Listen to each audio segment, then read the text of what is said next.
Hola a todos, vimos un poco, hemos estado viendo la escatología personal, la escatología universal. Hicimos un recorrido por cada una de sus partes. Luego vimos en dos encuentros la apocalíptica como una parte de la Biblia y del género literario, y la apocalipsis de modo particular en dos encuentros. Queremos terminar este recorrido de la escatología con lo que podríamos llamar revelaciones privadas, sobre todo apariciones marianas, en el marco de la escatología, porque digamos, no sería cualquier aparición mariana, sino las que tengan que ver más con los últimos tiempos. Para eso puede ser bueno aquel que tenga el Catecismo de la Iglesia Católica, el número 67, comienzo, hablando de la revelación con mayúscula, que es Dios que se revela y se da a conocer, la escritura y la tradición, el magisterio que lo interpreta, es una revelación. Bueno, acá nos habla que a lo largo de los siglos ha habido revelaciones privadas. Las revelaciones privadas, primero, no son obligatorias de creer, sí, la revelación pública, si yo tengo fe, creo en Cristo, creo lo que Cristo me revela. No hay ninguna obligación de creer las revelaciones privadas, y dicen que las revelaciones privadas no completan la revelación pública, sino que simplemente ayudan a vivirla en distintas épocas históricas, ayudan a interpretarla y a vivirla en el hoy de cada época histórica. No pueden contradecir la revelación pública, porque si una revelación privada contradice la revelación pública, ya sabemos totalmente que es falsa. El magisterio de la Iglesia las acompaña y algunas las puede de alguna manera aprobar, pero no hay ninguna obligación de creer en ninguna, porque sí, lo que creemos es la revelación pública, que es la escritura, la tradición interpretada por el magisterio. Vamos a ver algunas de las apariciones marianas y de las revelaciones privadas que tienen que ver con la parte escatológica. La idea es, lo veíamos en Apocalipsis, ver la visión teológica de la historia. ¿Qué quiere decir? Hay una oración que han puesto los obispos de Argentina que dice: Jesucristo, Señor de la historia, te necesitamos, etc. No la conocemos todos. ¿Qué quiere decir, Señor, que Jesús es Señor de la historia? Que la historia no es un mero acontecer humano. La historia es un acontecer humano en cuanto a libertad del ser humano, que puede un país querer invadir al otro, hacer una guerra. Bueno, eso es la libertad del hombre. Pero Dios también interviene en la historia. No es que Dios está ya escondido, sino que Dios va interviniendo en la historia para conducir al pueblo de Dios hacia la salvación. ¿Qué son esto de las apariciones marianas? También María, Cristo interviene en la historia y María interviene en la historia. ¿Para qué? Para conducir al pueblo, obviamente respetando la libertad del hombre. La primera aparición mariana es la de, celebramos hace un poquito, que fue la Virgen del Pilar. María se aparece en Zaragoza, España, a Santiago Apóstol en un momento difícil. No era fructífera la evangelización en España por parte de Santiago, y María se aparece. ¿Qué conversaron entre ellos? No sabemos, pero lo que sí sabemos es que esta primera aparición mariana era cuando María estaba en vida aquí en la tierra. La primera aparición mariana es, todavía María no había partido de su asunción al cielo, y ahí se aparece a Santiago, lo anima, y eso va a desencadenar la evangelización de España, importantísima en la historia, estratégica para América en el futuro, para el continente europeo también. Bueno, ¿por qué interviene María en algunas circunstancias especiales? Me hace pensar también en Guadalupe.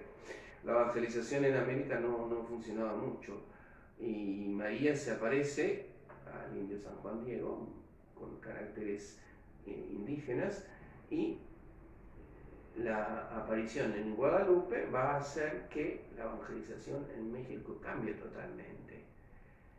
Como intervenciones de Dios, intervenciones de Cristo y María en la historia, para hacer de la historia humana historia más historia de salvación, en este sentido. Obviamente que puse estos dos ejemplos, voy a poner otro también, que no es de la Virgen, sino del Sagrado Corazón. El Sagrado Corazón de Jesús, ustedes saben que se le aparece a Santa Margarita María de la Coque. Le revela su amor, etcétera, etcétera, pero también tiene un sentido histórico. Se aparece en 1689, por ejemplo, una de las apariciones le dice que el rey de Francia tiene que consagrar al Sagrado Corazón de Jesús a su país. porque si no iba a pasar algo en Francia. Ese algo va a ser 100 años después la Revolución Francesa, que va a destruir esa misma monarquía, que más allá de los pecados de los reyes, que deberían tener muchos, en el fondo cuidaba una integridad cristiana de un país, que se acabó a partir de la masónica Revolución Francesa. Es impresionante que las fechas son impresionantes, porque el mismo día que el Sagrado Corazón se le aparece a Santa Margarita y le dice que tiene que consagrar Francia y que tenía un plazo de 100 años para hacerlo si no iba a pasar algo, el mismo día, exactamente 100 años después, en 1789, esto fue en 1689, pero el mismo día, el mismo mes, la Asamblea Francesa destituye al rey de Francia. No puede decir, bueno, fue casualidad, puede ser, pero el mismo día le dijo 100 años, y a los 100 años, el mismo día, la Asamblea, obviamente la Asamblea Francesa se declaró plenipotenciaria, ¿no es cierto? El 17 de junio de 1689 se lo dijo, y el 17 de junio de 1789 la Asamblea Francesa, que era como una especie de congreso, pero obviamente el que mandaba era el rey, se declaró constituyente y derribó la monarquía. Uno dice, bueno, esa casualidad podría ser, pero es un signo más de cómo Dios interviene en la historia, eso es lo que quiere decir. Y si no le hacemos caso a Dios, pasa lo que Dios dice que va a pasar si no le hacemos caso.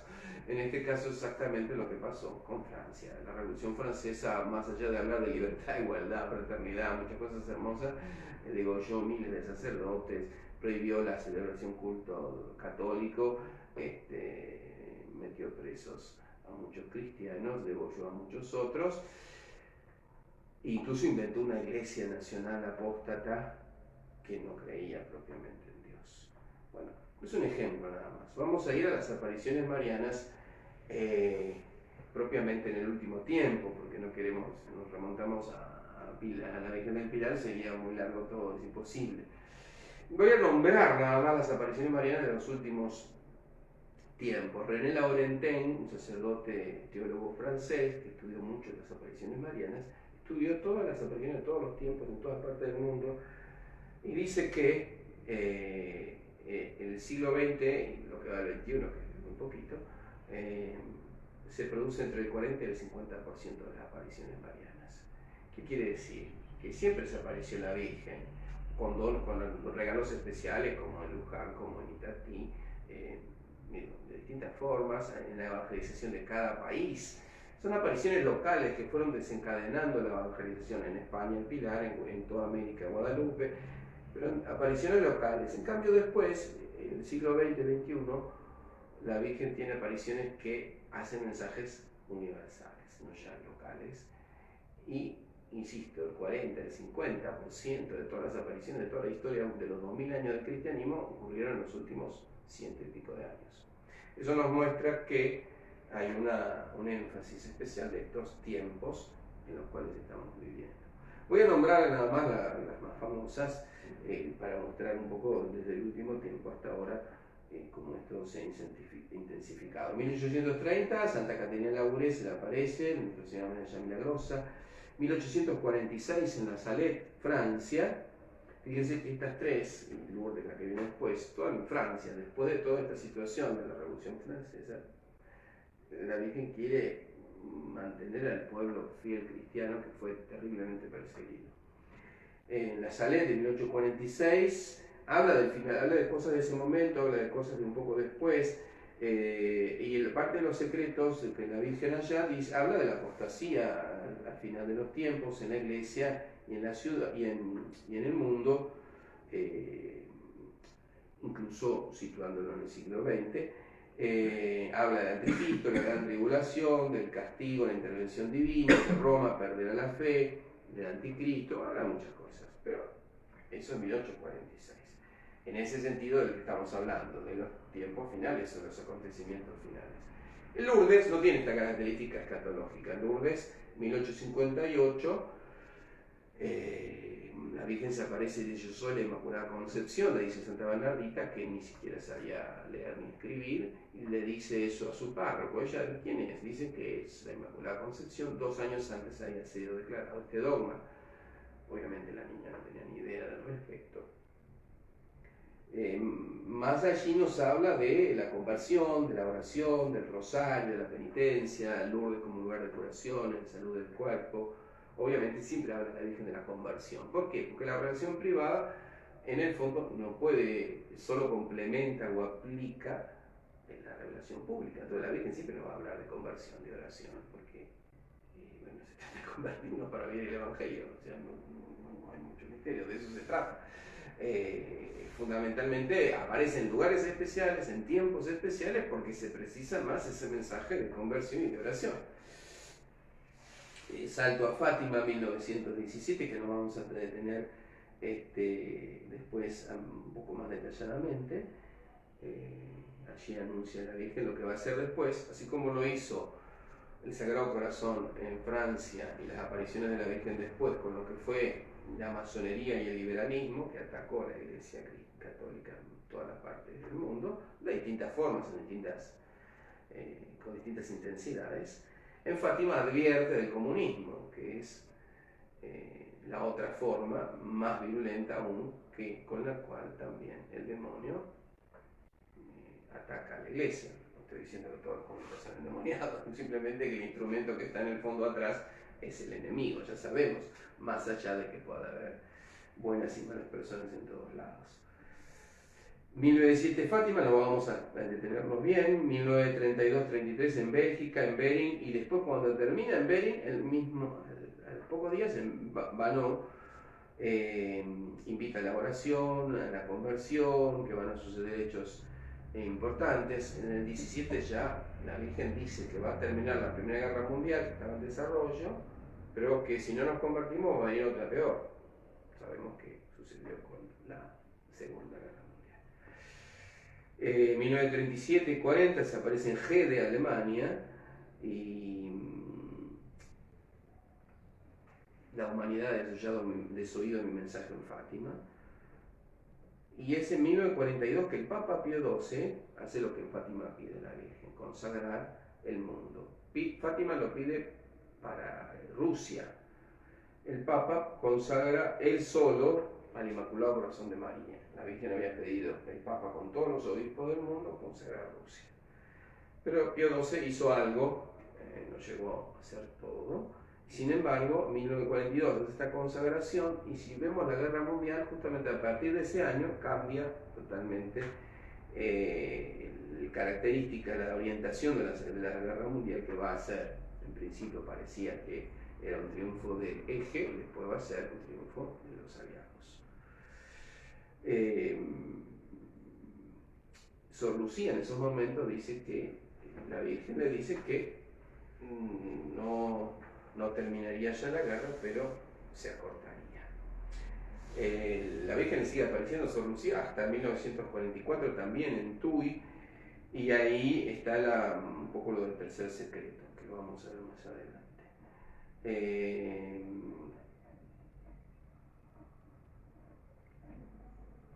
En 1952, Pío XII consagra solo a Rusia. Vamos a ver lo de Fátima, que tenía que revelarse en 1960. Había pedido a la Virgen y no se reveló. Es interesante que entonces en 1961 aparece la Virgen en Garabandal, del 61 al 65, periodo coincidente con el Vaticano II. Lo vamos a analizar también Garabandal. El 18 de octubre del 65 terminan las apariciones en Garabandal, y el 21 de noviembre del 65 termina el Vaticano II, con la clausura que hace el Papa Pablo VI, donde consagra al mundo el Inmaculado Corazón de María. En la clausura del mismo concilio, que está haciendo lo que la Virgen le pedía, y no dice la palabra Rusia, y no lo hace con todos los obispos del mundo.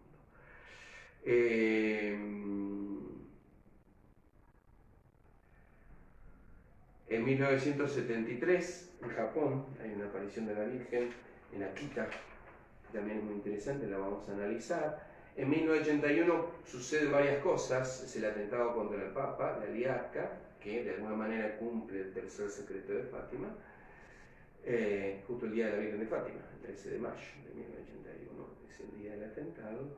Y también en 1981 la Virgen se aparece en Ruanda, en Quibejo y en Medjugorje.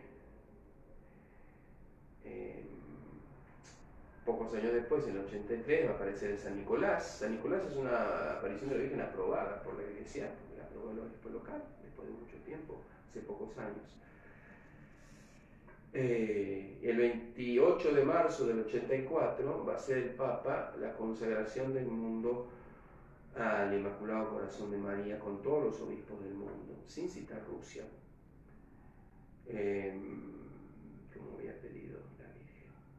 Es interesante que esto sucede en marzo del 84 y en el 85, a los pocos meses, Gorbachev inicia la perestroika en Rusia, que va a significar después, en el 89, la caída del muro de Berlín y la caída del comunismo en Rusia y en todos sus países satélites. Toda la Europa oriental era toda comunista y cayó en un día, el muro de Berlín fue en un día. Algunos relacionan el acontecimiento del pedido y la consagración con lo que sucede después. En 2000 se reveló el secreto del texto, la tercera parte del secreto de Fátima, el Papa Juan Pablo II, el cardenal Ratzinger, etc. Vamos a ver un poquito cómo esto tiene que ver en el sentido de que Dios interviene en la historia. Las relaciones privadas también conducen a la historia unida a la relación pública.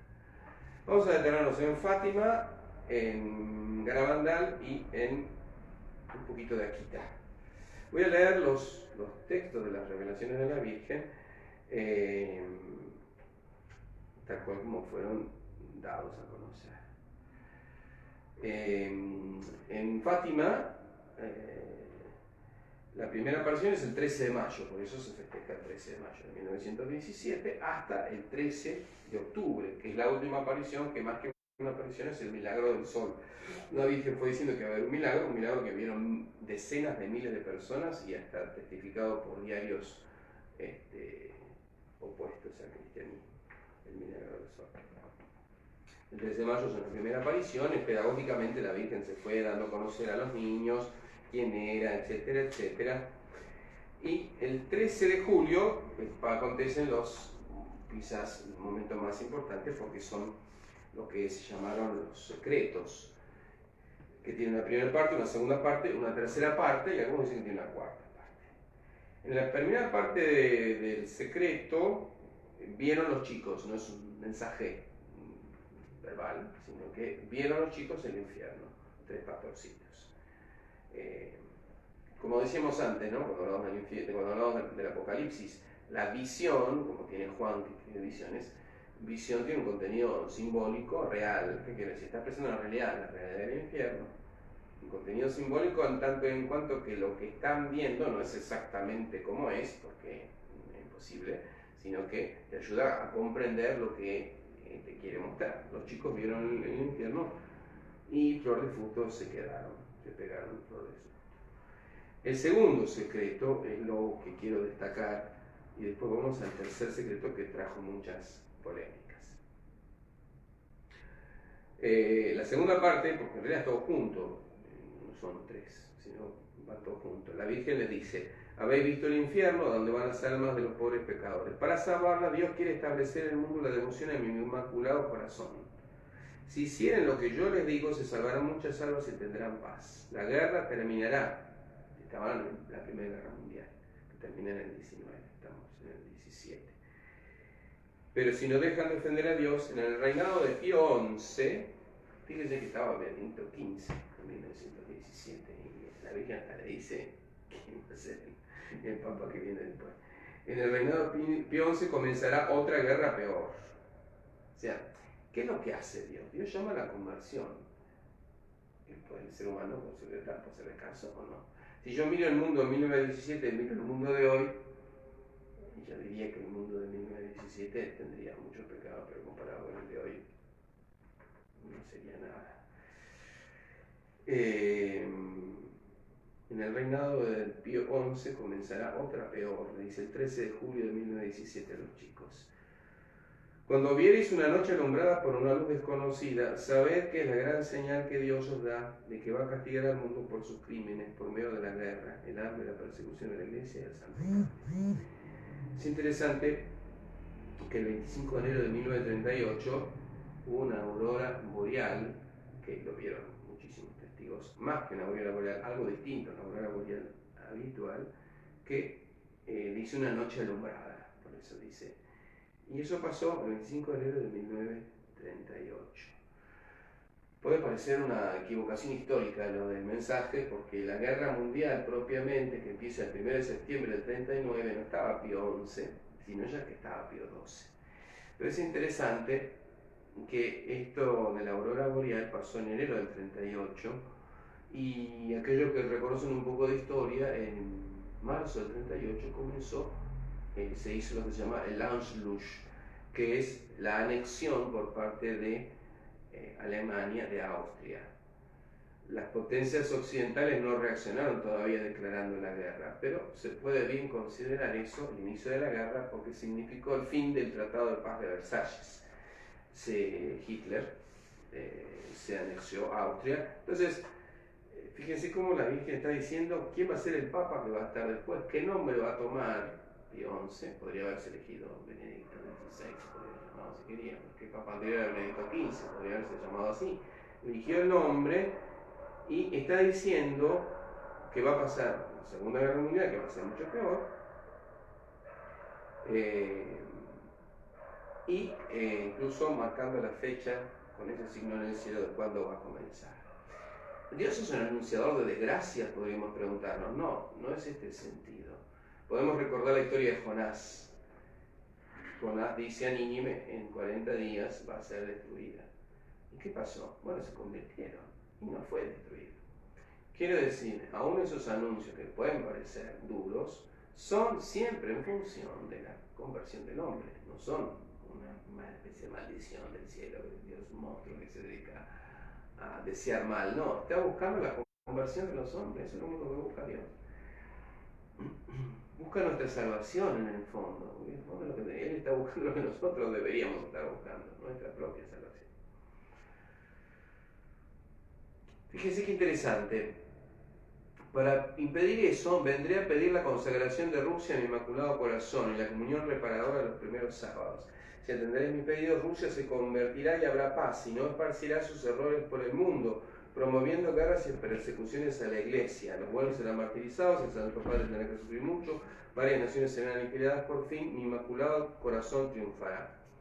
El Santo Padre me consagrará a Rusia, que se convertirá, y será conseguido al mundo algún tiempo de paz.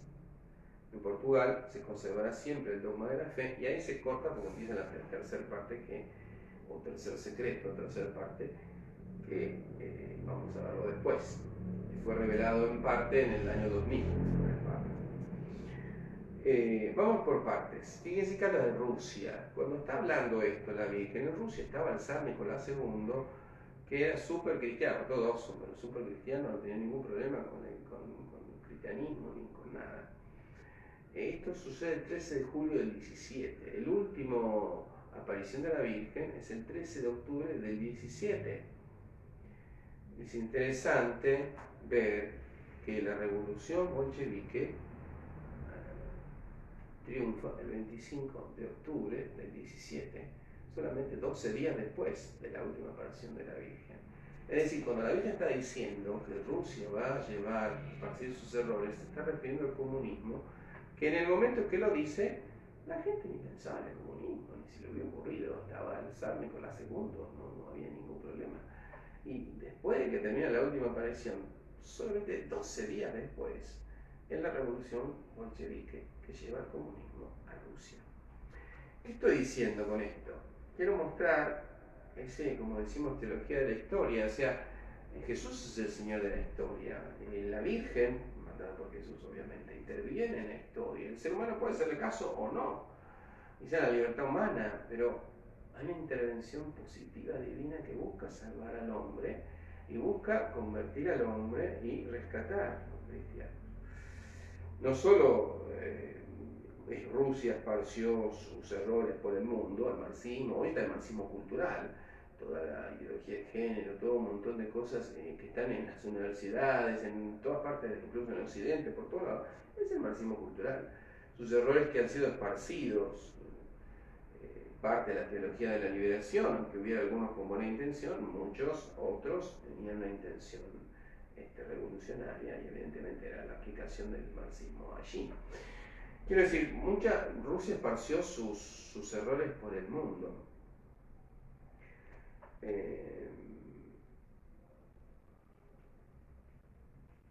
Promoviendo guerras y persecuciones a la iglesia. En Rusia mataron 100 millones de personas. No todos eran cristianos, algunos eran, ¿cómo se llama? Bueno, políticamente del otro bando, los opositores, liquidaron, mataron también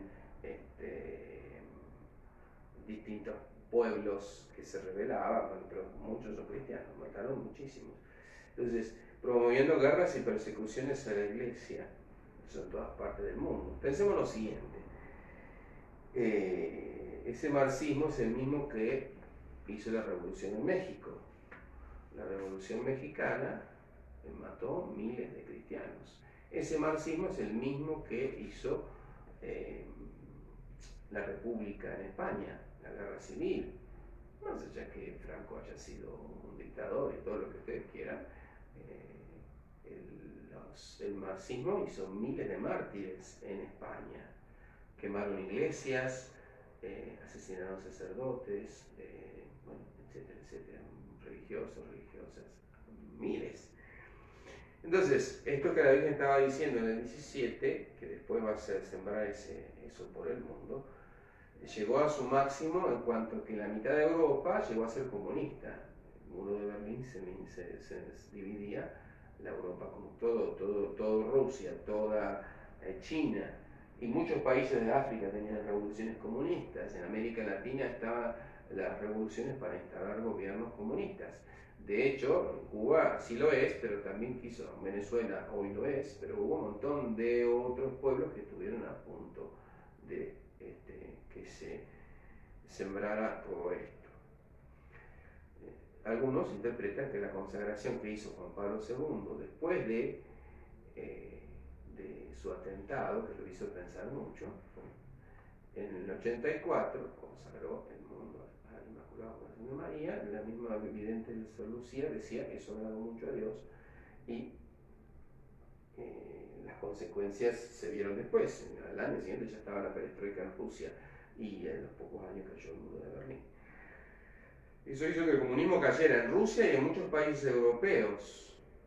Siguió en China, en Corea del Norte, pero parecía que ya era algo que en nuestras épocas, en el 2000 y 2000 y un poco, de pensar que el comunismo ya había casi desaparecido.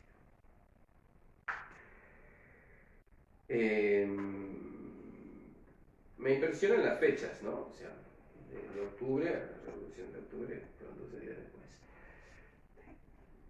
Dios está entre nosotros, Dios interviene en la historia, pero puede decirnos cosas que no modifican la revelación pública, no modifican, pero la actualizan al momento histórico y para nuestro bien. Eso es un poco lo que quiero decir. El tercer secreto, la Virgen había pedido que se revelara en el año 1960. Pío XII muere en el 59, asume Juan XXIII. A poco que asumir le llevan, porque se conservaba en el Vaticano el texto escrito, manuscrito Sor Lucía, la vidente de Fátima, sobre el tercer secreto, o la tercera parte del secreto, lo mismo.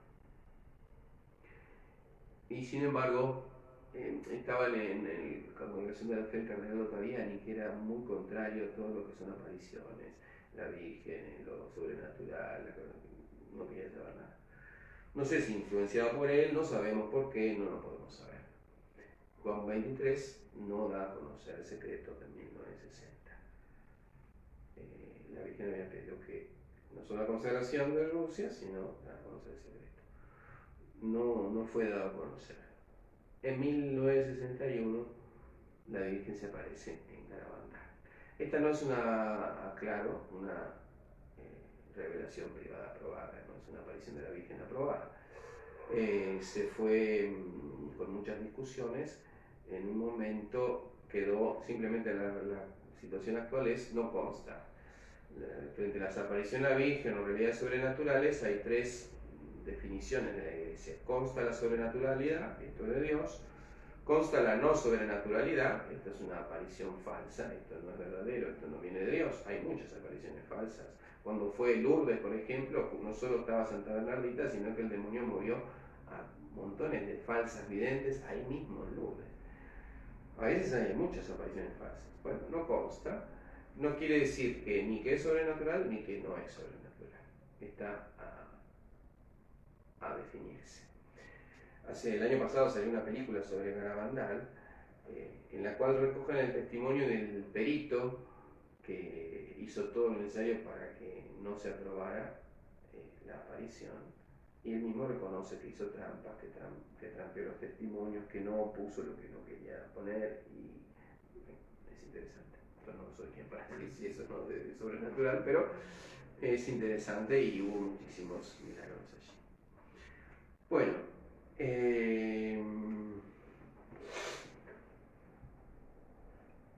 voy a decir algo del tercer secreto y paso a Garabandal. ¿Cuánto tiempo llevo? 30 minutos. Bueno, tercer secreto de Fátima fue revelado en el 2000 por el Papa Juan Pablo II, el entonces cardenal Ratzinger. Dice así, lo voy a leer textual. En este video van a aparecer los textos textuales, valga la redundancia, de lo que la Virgen dijo en estas apariciones. Después de las dos partes que ya he expuesto, hemos visto al lado izquierdo, que lo dice Sor Lucía, escribe esto, al lado izquierdo de la Nuestra Señora, un poco más alto en el cielo, un ángel con una espada de fuego en la mano izquierda, centellando, emitía llamas que parecían e iban a incendiar el mundo. Nuevamente, es una visión. La que lo escribe, describe lo que vio, no hace una interpretación de la visión. Pero se apagaban en contacto con el esplendor de Nuestra Señora, que Nuestra Señora irradiaba con su mano derecha, dirigida hacia él. El ángel, señalando la tierra con su mano derecha, dijo con fuerte voz, penitencia, penitencia, penitencia. Simbólicamente no podríamos interpretar el ángel con una espada de fuego dirigida a la tierra y la Virgen con su mano derecha lo detiene. Parece significar un castigo que correspondería que recibir la tierra, que es el mismo que está diciendo ya hace tiempo las apariciones de la Virgen, y que es la Virgen quien precisamente lo detiene. Es llamado a la penitencia, y vimos una inmensa luz que es Dios, algo semejante a cómo se ven las personas en un espejo cuando pasan ante él. A un obispo vestido de blanco hemos tenido el presentimiento que fuera el Santo Padre.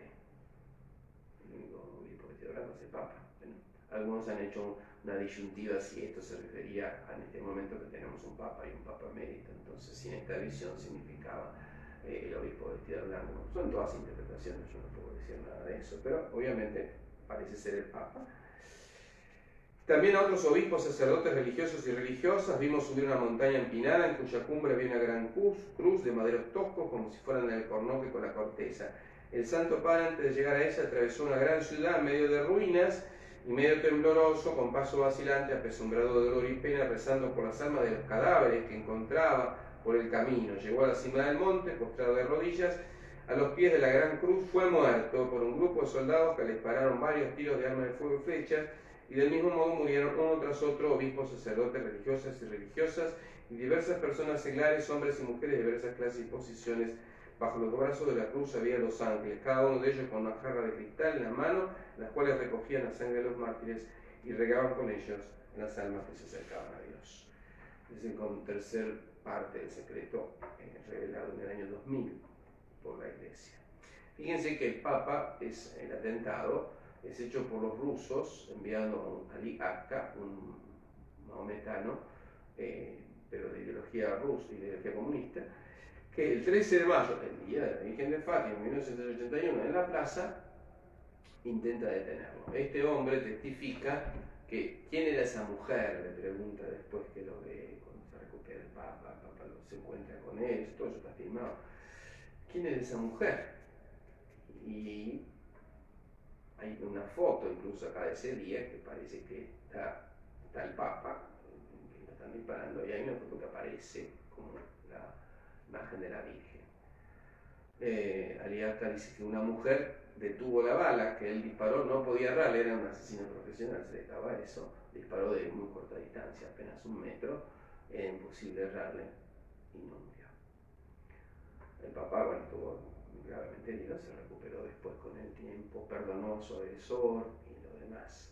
Pero eso hizo que el Papa, que había asumido 2 años y medio antes, en el 78, quisiera leer el tercer secreto de Fátima. Se dio cuenta que justo era el día de la Virgen de Fátima y vio este tercer secreto que acabo de leerles. La interpretación que hace en el año 2000 la Iglesia asocia lo que pasó allí con este tercer secreto. Es una interpretación de la Iglesia, la cual yo no me atrevo a decir que no sea cierto. Simplemente digo que puede ser cierto y que de alguna manera, como decíamos con Jonás, las profecías son condicionadas a la libertad del hombre. Entonces puede ser que Lucía vea que asesinan al Papa y el Papa no haya sido asesinado. Bueno. O puede ser que las profecías también tienen distintos niveles de cumplimiento. Cuando el profeta Natán le dice al rey de Israel que la doncella concebirá y dará a luz un hijo, a quien pondrás el nombre de Manuel, eso se cumplió a los pocos años en cuanto a que ese rey tuvo un hijo. Evidentemente tuvo un cumplimiento más profundo posteriormente. La misma revelación de la Iglesia de Mateo lo retoma, cuando esa doncella ya no es una doncella, sino que ese es el signo: la Virgen concebirá y va a dar a luz a Dios con nosotros. Interpreta el texto antiguo de un modo más profundo. Entonces tuvo un cumplimiento inmediato, parcial, pero un cumplimiento pleno posterior. ¿Qué quiere decir con esto? Que algunos dicen que ya está cumplido ese tercer secreto y otros refieren que esto se refiere a algo posterior, que sucederá al fin de los tiempos. San Pío X, el Papa, tuvo una visión en la cual Roma era destruida y un sucesor suyo, o sea, un Papa, iba a ser asesinado allí en Roma. Algunos dicen que esto sería lo que está diciendo la profecía de Fátima. No puedo decir yo si es cierto o no. Sí, evidentemente está claro que no es textual lo que sucedió con Juan Pablo II con lo que dice la profecía en sí misma. No solo que lo matan al Papa, sino que además dice que mataron a obispos, sacerdotes, religiosas y religiosos en una montaña y que fue asesinados. Además, el Santo Padre atraviesa una gran ciudad en ruinas, apesadumbrado de dolor y rodeado de cadáveres. Eso no pasó el 13 de mayo del 81. Algunos dicen que, bueno, como es una visión, es simbólica y puede ser que entonces ahí haya sido el cumplimiento. Otros dicen que puede ser un cumplimiento parcial, la Virgen impidió que se llevara a cabo y quizás más adelante, en los últimos tiempos, en la gran tribulación de la que hablábamos antes, también puede ser que un papa sea martirizado y que Roma sea, en el fondo, destruida o atacada de alguna manera. No lo sabemos. Vamos a ir a Garabandal. Con esto complemento un poco. Voy a leer solamente los 2 mensajes. Se le aparece a algunos niños. Fíjense que en la Virgen siempre aparecen niños, elige niños, tanto Bernardita, los 3 pastorcitos de Fátima, en Garabandal, en Medjugorje. Los niños son los mejores mensajeros de Dios. Tiene 2 mensajes nada más, se apareció durante 5 años. Hay que hacer muchos sacrificios, muchas penitencias, tenemos que visitar el Santísimo con frecuencia, pero antes tenemos que ser muy buenos. Si no lo hacemos, vendrá un castigo. Ya se está llenando la copa y si no cambiamos, vendrá un castigo muy grande. El mensaje es muy simple: conversión, sino castigo, penitencia. El segundo, el 18 de junio del 65, o sea que hubo uno al principio y hubo uno al final. Como no se ha cumplido y no se ha dado a conocer mi mensaje el 18 de octubre, os diré que este es el último. Antes la copa se estaba llenando, ahora está rebosando. Aparecen las copas, las 7 copas del Apocalipsis. Me llama la atención lo que dice: los sacerdotes van muchos por el camino de la perdición y con ellos llevan a muchas más almas. En 1965 no pasaba nada, digo, con los sacerdotes no había ningún problema. Habría algunos, pero siempre ha habido casos así que que deja o lo que fuese, ¿no? Eso ha pasado siempre, ¿no? Pero casualmente, después del 65, que termina el Vaticano II, hubo muchos sacerdotes que dejaron. Y lo que está diciendo allí quizás sea lo que ya comenzaba con estos escándalos de abusos por parte del clero, que son espantosos, digamos que saltaron en los últimos años. Algunos tienen unas historias muy largas, estaban ocultas y que en esta época estaban empezando. Un poco lo de Marcial Maciel en México, lo de McCarthy, que salió hace poco en Estados Unidos, que son cosas degeneradas, espantosas, que merecen todo el castigo civil y divino. Bueno, eso comenzó en esa época.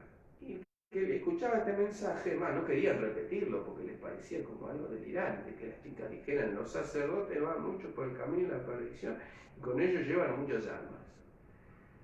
Más el obispo de Santander en España no quiso, como justamente le hizo un poco la contra a las apariciones, precisamente un poco quizás escandalizado por esto.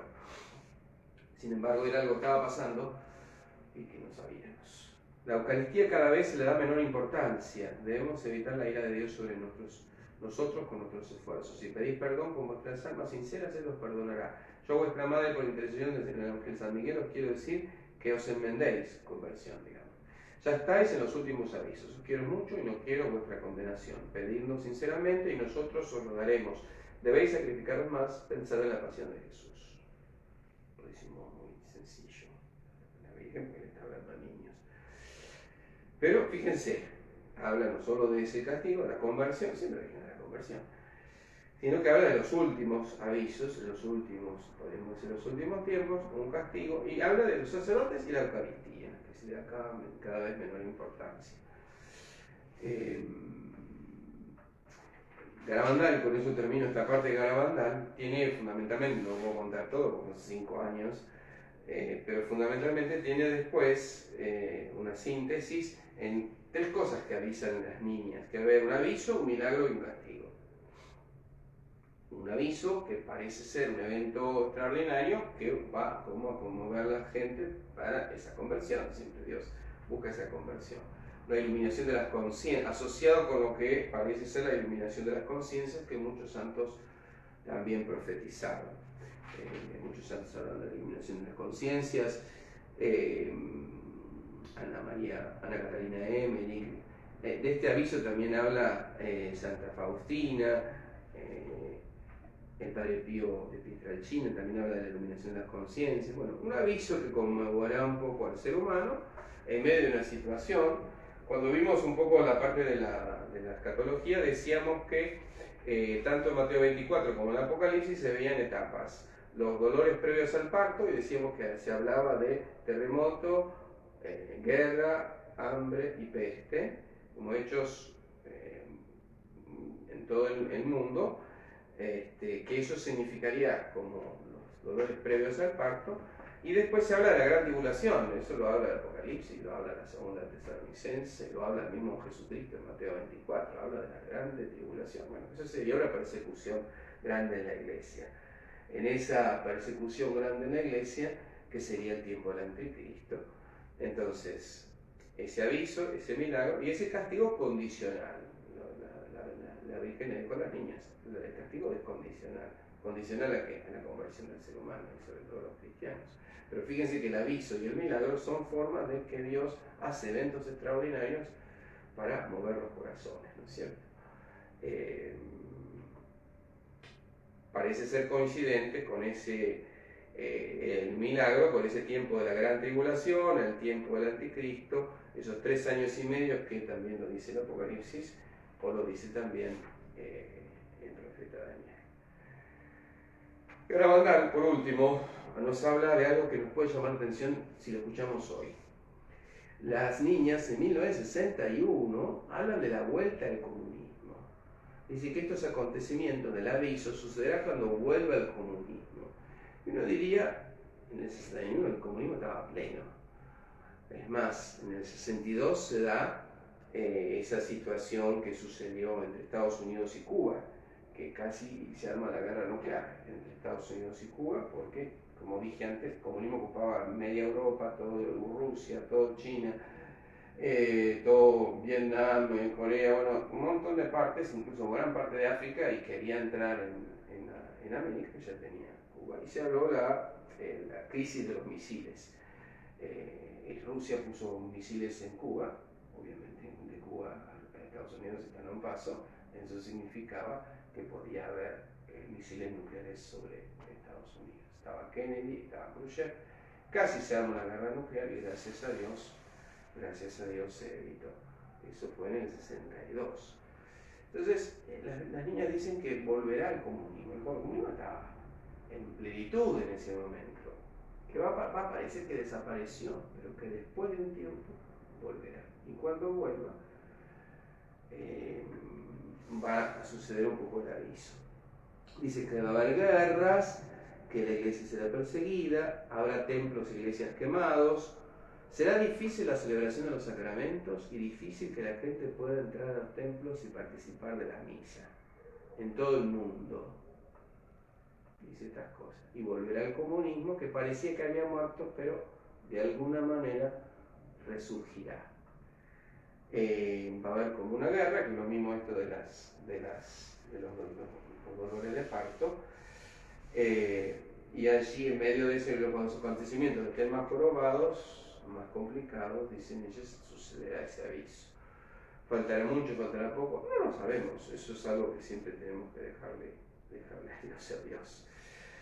Evidentemente no lo sabemos. Tanto la aparición de Garabandal como la de Medjugorje tienen dos características particulares, que las dos las tienen y las otras no. Las otras fueron apariciones más cortas, luego de Fátima, Salet, todas tomaron un tiempito. La de Garabandal ya fue más tiempo, fue 5 años, y la de Medjugorje tiene la característica de que es una aparición muy larga, porque empezó en 1981 y todavía siguen sucediendo todos los meses allí en Medjugorje las supuestas apariciones. Algunos dirán que son ciertas, otros dirán que no. El Papa tampoco se pronunció sobre estas apariciones. Sí, lo que hizo el Papa Francisco fue acompañar mucho, es más, el obispo del lugar mucho no quería saber del tema, y sin embargo nombró un obispo especial para Medjugorje, que se ocupe de la parte pastoral, porque hay millones de personas que van allí. Y ya Juan Pablo Benedicto había compuesto una comisión que investigaron, no hizo una aprobación, pero está acompañando, antes no se permitían las peregrinaciones, desde hace un tiempo ya se permite las peregrinaciones allí, está acompañando mucho lo de Medjugorje. Eso no es una aprobación, pero y las de Medjugorje, cuando le preguntaron a algunas de las videntes por qué eran con tanto tiempo, fíjese que desde 1981 hasta el 2020, el año que viene se van a cumplir 40 años.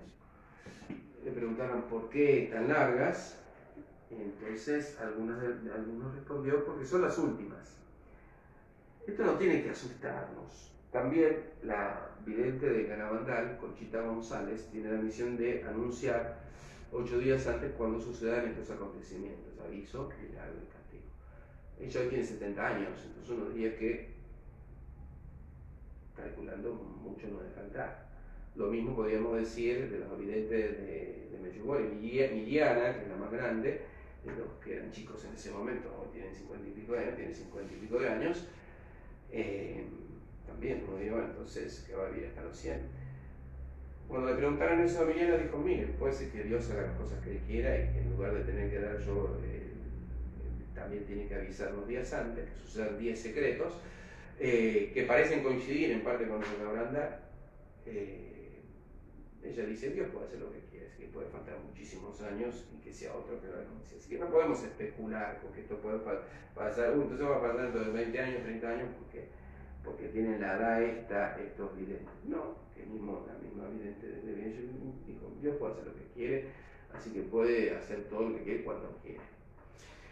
Cuando vimos el Apocalipsis, vimos también que esto del aviso, del milagro y del castigo podría ser justamente los eventos anteriores, el dolor de parto, el milagro previo a la tribulación y ese castigo de la era de paz posterior, porque no es destrucción del mundo, es un castigo purificador, una purificación del mundo y de la iglesia, Puede faltar muchos años, puede faltar 100 años, puede faltar más, no lo sabemos. Capaz que no nos toca verlo, o capaz que sucede dentro de poco. Voy a leer algo que leí cuando vimos la escatología también, esta última parte, en el Catecismo de la Iglesia Católica.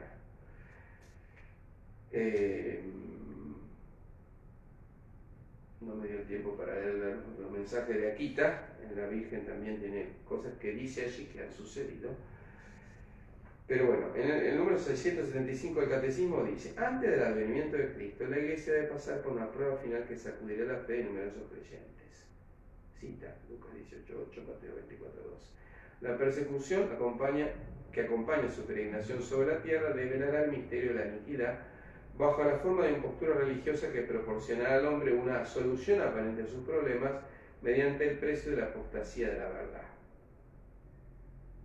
Lo dice la Escritura, la apostasía previa y después la persecución, que serán más que nada una purificación de la Iglesia y del mundo. Así como Cristo pasó por su muerte y resurrección, esto es como una especie de Pascua de la Iglesia. Lo dice el Catecismo: la impostura religiosa suprema es la del anticristo, es decir, la de un pseudo-mesianismo en que el hombre se glorifica a sí mismo, colocándose en el lugar de Dios y su Mesías venir en Cristo. La Iglesia deberá pasar por una prueba final, dice. Entonces, es como una purificación de la Iglesia en los tiempos finales. ¿Esto es el fin del mundo? No, esto es el fin de los tiempos, los tiempos de los gentiles. Es una etapa histórica. Incluso después de todo esto habrá una gran era de paz, dicen también. Entonces, esto es escatología. Después de toda esa era de paz vendrá la segunda venida de Cristo, la parucía, el juicio final. ¿Cuándo sucederán estas cosas? Dios sabe, solo Dios sabe. Pero es importante saberlas, porque precisamente Jesucristo interviene en la historia. Fíjense lo del Sagrado Corazón, que podría haber evitado todo lo que hizo la masonería y el liberalismo que persiguió la Iglesia durante siglos. Lo que sucedió con Fátima, que podría haber evitado el comunismo y todo lo que hizo y el mal que sigue haciendo aún intelectualmente en distintas partes del mundo,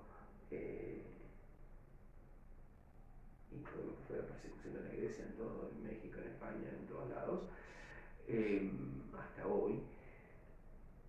Dios interviene para ayudar a sus elegidos, para buscar la salvación de la humanidad o de la mayor parte de la gente. Busca la salvación y la conversión, busca de alguna manera cuidar o proteger la Iglesia. Bueno, esa es la intervención de Dios en la historia. Eso ha sucedido siempre en los 2000 años de la historia cristiana. También sucedió en el Antiguo Testamento. Dios intervino en la historia. Los judíos interpretaban la historia viéndola teológicamente. Por ejemplo, cuando fue el destierro, ellos comprendieron que sus pecados habían hecho que Dios interviniera para purificar al pueblo de Israel. Bueno, eso es una visión teológica de la historia. Lo mismo también es esto. Dios interviene en la historia, desde los reyes de Francia, que hubiera evitado la masonería, hasta pidió la consagración de Rusia, que hubiera evitado el comunismo. No se concedió o no sucedió todo como Dios quería. Dios va a seguir interviniendo, Dios sigue actuando, Dios sigue salvando a su pueblo. Todas las intervenciones de Dios son para salvación. A veces se mira al fin del mundo y se piensa cosas que explotan y muere todo el mundo. No, esa no es la idea. Dios quiere salvar, purificar a su iglesia, rescatar para la vida eterna los más posibles y en el fondo, como dice el Apocalipsis respecto a los mártires y los perseguidos, bueno, también salvar a aquellos que están sufriendo cuando sea tiempo de persecución. Dios es el Señor de la historia, Jesucristo es el Señor de la historia, y la historia termina justamente en los últimos acontecimientos. La escatología no es ni más ni menos que el fin salvífico de la historia. ¿Cuándo sucederá? Cuando Dios quiera. Puede faltar muchísimo, puede faltar poco. No lo sabemos, lo importante es estar con Dios. Estos días, con eso termino, estamos en fin del año litúrgico, por eso la lectura nos habla de todo este tiempo final, nos va a hablar de las 10 vírgenes el domingo pasado, este domingo nos habla de la palabra talento, que es como el juicio personal que existe con los dones de Dios. El Cristo Rey va a aparecer el juicio universal, como tuve hambre de comer. Bueno, Lo importante es vivir con Dios, lo importante es hacer el bien, lo importante es vivir en gracia, lo importante es amar al prójimo, confiar en Dios, que Él interviene en la historia para tratar de salvar a la mayor posible gente de la humanidad. Después está la libertad del hombre, las decisiones humanas que Dios respeta, pero que también tienen sus consecuencias. Pidámosle al Señor que nos ayude a ver la escatología como el triunfo del Inmaculado Corazón de María. Mi Inmaculado Corazón triunfará, dice la Virgen en Fátima. Será su triunfo, el triunfo de Dios. No es que una tropa cristiana va a vencer a los enemigos porque nosotros somos fuertes, nosotros no somos fuertes. Dios triunfará. El que va a triunfar es Jesucristo, el que va a triunfar es el Inmaculado Corazón de María. ¿Cómo lo va a hacer? Bueno, hay muchos signos que en estas revelaciones privadas, que el que quiere creer las cree, que no hay ningún problema, van indicando cosas que coinciden con la revelación pública, el Apocalipsis, la Escritura, el Tesalonicenses, Mateo 24, coinciden. Uno puede comprender cómo Dios va a hacer sus cosas, pero con la realidad, no la curiosidad de querer saber el día y la hora, ni cómo. Jesús le pregunta cuándo, no contesta, le pregunta dónde, tampoco contesta. No es curiosidad, lo importante es saber de que estamos del lado del que va a triunfar. Triunfa Cristo, triunfa Dios, triunfa el Inmaculado Corazón de María. Por lo tanto, vivir en gracia, vivir amando y tratar de ser fieles para estar juntos en el triunfo de Dios.